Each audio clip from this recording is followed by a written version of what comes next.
सुना हो भइल बाटे शोर सखी सुना हो चला ना कजरिया गावे भोरे भोर सखी सुना हो चला ना कजरिया गावे भोरे भोर सखी सुना हो झूमेला बाग बगैचा झूमे सारा बनवा सखी सुना हो झूमे सारा बनवा सखी सुना हो चला ना कजरिया गावे भोरे भोर सखी सुना हो चला ना कजरिया गावे भोरे भोर सखी सुना हो बगिया में नाचतारी राधा मैया संगवा सखी सुना हो राधा मैया संगवा सखी सुना हो झूलुआ झूलावस भोरे भोर सखी सुना हो झूलुआ झूलावस भोरे भोर सखी सुना हो गावेली राधा मैया सावन में कजरिया भोरे भोरे हो गावली कजरिया भोरे भोरे हो झूलुआ झूलावस नंदलाल भोरे भोरे हो झूलुआ झूलावस नंदलाल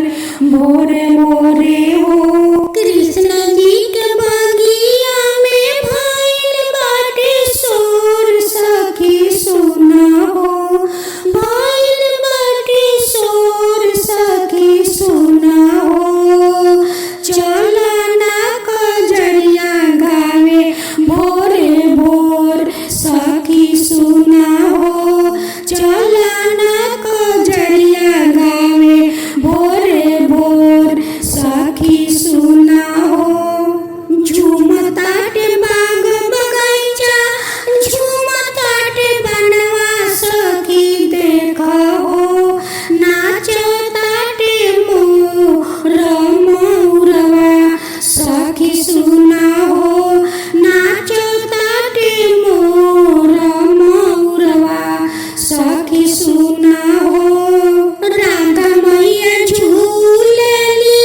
कृष्णा जी के संगवा सखी चला ना गावे कजरिया भोरे भोर सखी चला ना गावे कजरिया भोरे भोर सखी चला ना कृष्णा जी के बगिया में भइल बाटे शोर सखी चला ना गावे कजरिया भोरे भोर सखी चला ना गावे कजरिया भोरे भोर सखी चला ना अब सुने दूसरा कजरी। छोटी छोटी गाछवा की हरियर हरियर पतवा छोटी नदी हरियर हरियर पतवा छोटी नदी नाजुक बाटे कलिया तोहार छोटी नदी नाजुक बाटे कलिया तोहार छोटी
छोटी नाना दी कौन फुलवा फूटे ननदो आधी आधी रतिया छोटी नाना दी आधी आधी रतिया छोटी नाना दी कौन फुलवा फूटे दोपहरिया छोटी नाना दी कौन फुलवा फूटे दोपहरिया छोटी नाना दी चंपा चमेली फूटे आधी आधी रतिया हमारी भौजी आधी आधी रतिया हमारी भौजी अरउल फुलवा फूटे आधी रात मोरी भौजी अरउल फुलवा फूटे आधी रात मोरी भौजी सावन के महीना सोहावन दिनवा छोटी नाना दी सावन के महीना सोहावन दिनवा छोटी नाना दी घेरी अइले कारी बदरिया छोटी नाना दी कैसे जाई खेले हम कजरिया छोटी नाना दी कैसे जाई खेले हम कजरिया छोटी नाना दी भीगी भीगी गैया भौजी सावन में कजरिया मोरी भौजी सावन में कजरिया मोरी भौजी सावन के कजरिया बारा भावे मोरी भौजी सावन के कजरिया बारा भावे मोरी भौजी घेरी अइले कारी बदरिया छोटी नाना दी रिमी झिमी परेला फुहरवा छोटी नाना दी रिमी झिमी परेला फुहरवा छोटी नाना दी सावन के महीना आयल बा मोरी भौजी सावन के महीना आयल बा मोरी भौजी। साथियों, आज आप सुनेंगे सावन मास की कजरी गीत स्पेशल। हरियर